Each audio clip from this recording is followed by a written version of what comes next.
Elizabethans were unrepentant carnivores and would have happily munched their way through the contents of a modern zoo. Larks, herons, curlew and porpoises all ended up on the table. Wealthier people ate up to 5,000 calories a day, and 3/4 of that was meat.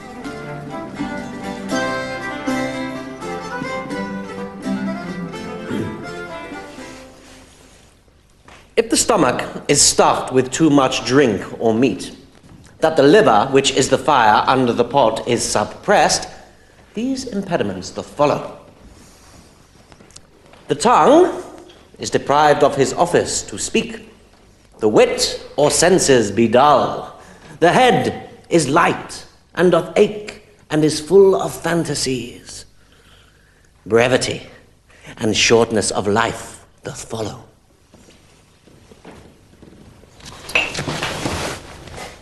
The Elizabethans were tremendous snobs, and the type of bread you ate was a measure of your social class. The richer you were, the more refined the flour, and the whiter the bread.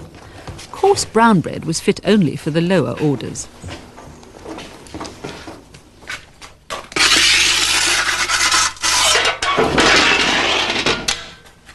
The wealthy might use brown bread as a trencher or plate, throwing it away at the end of the meal.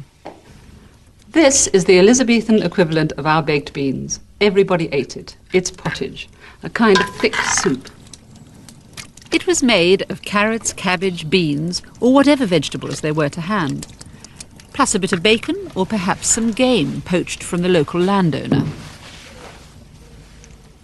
In hard times, such as the early 1590s, when there had been several poor harvests in a row, this pottage would have been very thin indeed. And because grain was in such short supply, bread had to be made out of chestnuts, peas, or acorns. Meanwhile, wealthy Elizabethans were developing a taste for sugar, which was bad news for their teeth. Sugar was so expensive that blackened teeth became a status symbol. They even had little sugar plates.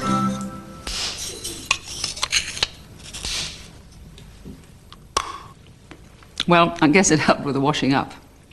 Wealthy Elizabethans were very indulgent eaters. They revelled in the complexity and the variety of their dishes. But there were some who viewed all this extravagance with deep disapproval. Do we not see that they that give themselves to dainty fare and sweet meats are never in health? Who is sicklier than they that fare deliciously every day? Who is corrupter?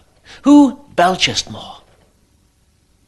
All fruits do engender ill humours, and be oft times the cause of putrefied fevers, if they be much eaten. Figs breed lice, and stir up carnal lust. Yet, if they be ripe, they do least harm of any fruits, or almost none.